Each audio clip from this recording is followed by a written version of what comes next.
Brought to you by Priority. Join Standard Chartered Priority Banking.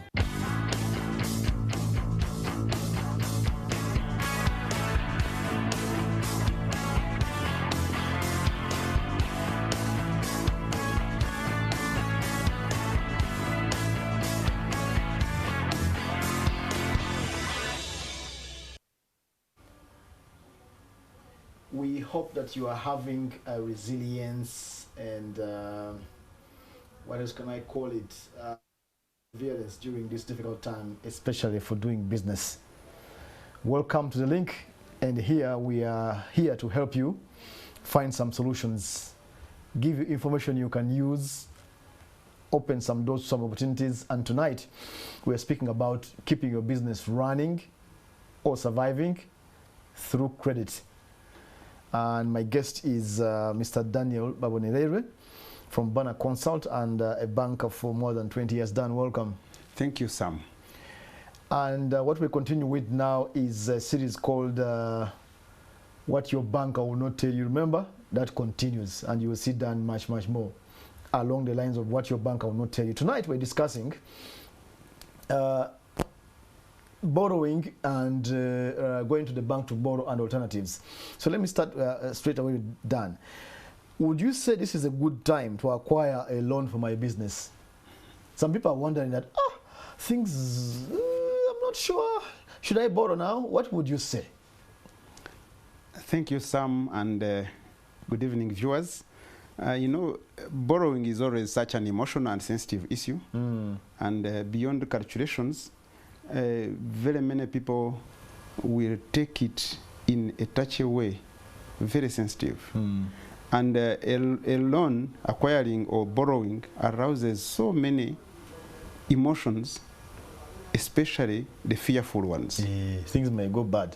But I believe there are some people who have actually made borrowing a hobby or just an art, and they always know what to ask for and when to take what, and even when to take it, ask for it and they don't take it. So it's, I cannot say yes or no, but what I can only add is that to be very judicious when you are taking a loan in such times. Okay. Because plan A itself is not sure, and plan B, you may go there and you find it's not on. But I think you, as long as you have seen it's really beneficial, you really have to take it. Because in times of turmoil and upheavals, that's when a lots of transfer of wealth happens. So if you get someone buying a big chunk of land, and because there is no other person taking it because of low demand, I don't see why you should hesitate taking it if the cash flows and your plan permit you.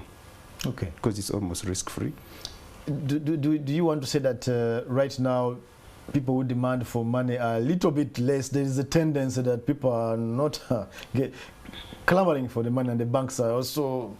Is that the situation? Yeah, liquidity is low, and in such times many people put investment decisions on a hold. Okay. So it actually constrains the liquidity available to go around to each and everyone. People are not sure, exactly like the question you have put to me. Should I risk what I already have, or should I just keep it and survive? But many take the risk on it by its own and take the loan at this time, and probably it's the best time to bargain also, and take the different options wisely. Yes. Would you say now the banks, you might know what is the GNO mood in the banks, to give or not to give, or to be cautious? How would you read, you who is in the banking sector? Everywhere there is a lot of caution. There is a lot of caution. People are watching which sectors are doing well, which sectors are likely to cause them loss. Liquidity itself is not there, so the little demand that is there is also taken on cautiously, with looking at many more risks that are likely to be taking place than usual, that used to be looked at. But also many innovations are taking place to look at how banking can be done safely. Yeah, there are some banks who are actually doing very new innovations which before this time were not thought of. and introducing actually many more options which they were not offering to the public because everything was going smooth. And there was no need to sell things which were not sellable those days. So my takeaway from that first part we have discussed is look around to several banks if you want money. Don't go only where you are used to. Look around. But let's move on to the second question. Now, if I don't go to directly borrow money in terms of a loan, where else can I go? What are the other options? Some, I think we have talked about this, but we can look at it a bit more deeper. Majority of us, when we go to banks, we just go with one word in mind when we are talking of borrowing. We just want a loan. And in most cases, the bank gives us what we have asked for. It's not easy for someone to start imagining why you should not be taking the other product instead of the loan, because then you'll find over 95% of the exposures are in loans, and the rest sharing up the remaining percentages. So what are the other options? Yeah, now it depends, even like in these times, or even at every stage of your business, you will come to require different types of products. Okay. Generally, there are so many, and every different bank sometimes called the different name, but the main, you'll find, I will take an example of one young man who started as a young man, now is old. He started as a trader on someone's veranda and went on into a shop. He started by taking a simple loan of 2 million. Later on moved on to a bigger loan, 100 million. Later on he was complaining interest is over costing him and burdening him. And on advice, upon our advice, he started taking guarantees.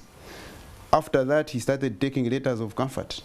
After that, he started taking letters of credit, bid bonds, and other guarantees as he took on more business. So it's not that you must always take a loan. So, but the first one is always the loan, the commonest. Okay. This is the one we run for. Even other products, many times we call them loans. But the other most common one is an overdraft. Okay. An overdraft just comes from those two words, over and drawing. Overdrawing your limit. So meaning if you could be having 100,000 or 100 million in the bank, you go and overdraw. You arrange with the bank that I can overdraw maybe to a tune of 200 million, which would call a limit.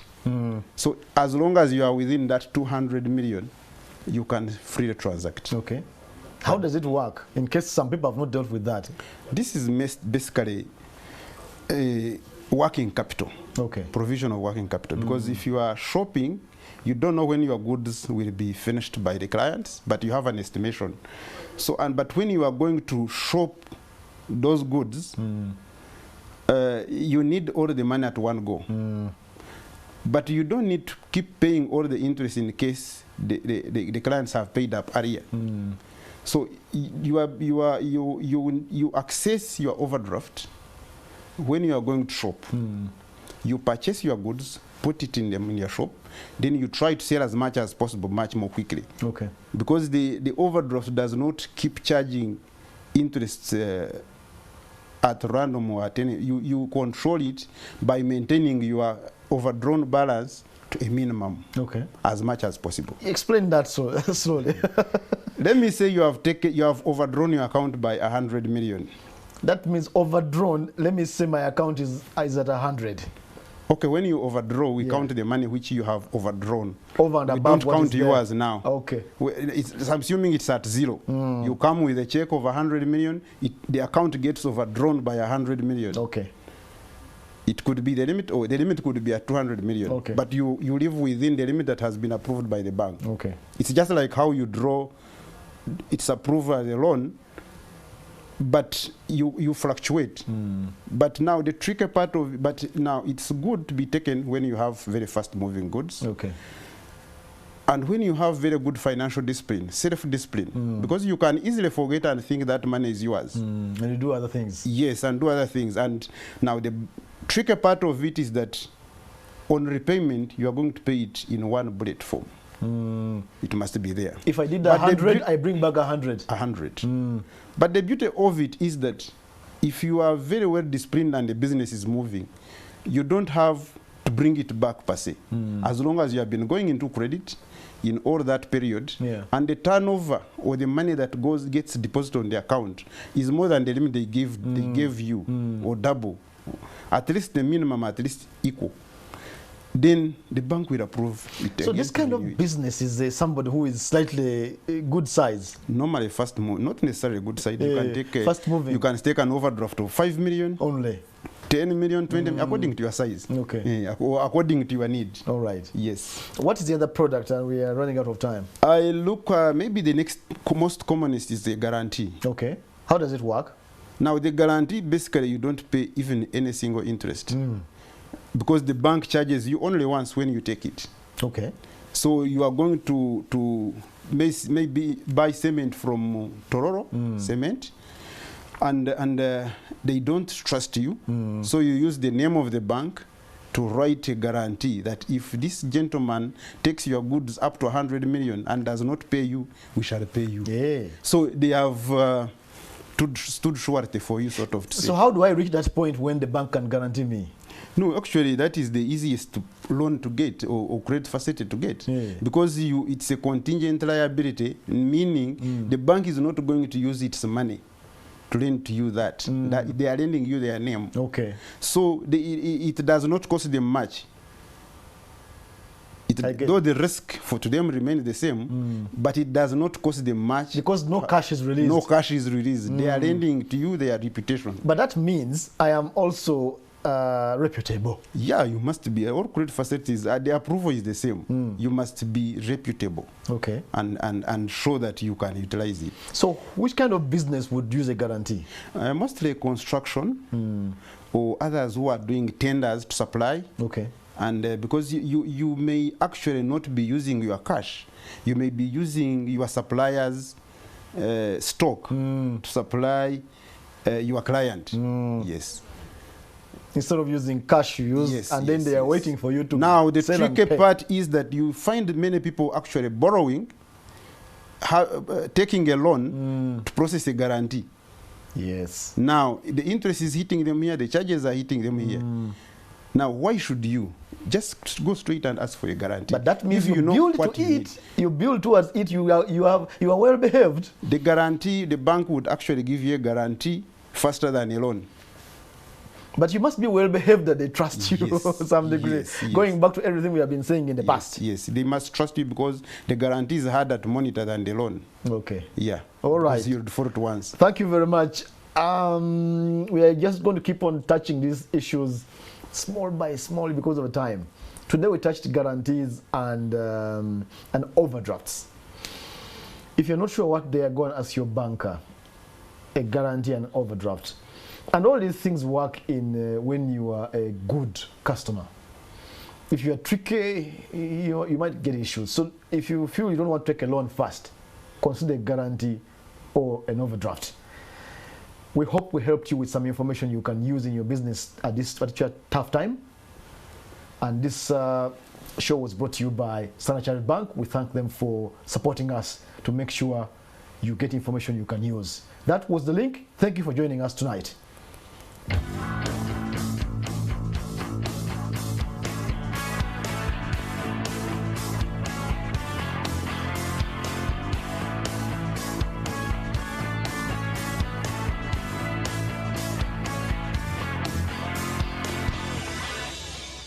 Family. We know you want to build a legacy for your children. We do that with protection and investment solutions. Your priorities get our priority. Join Standard Chartered Priority Banking.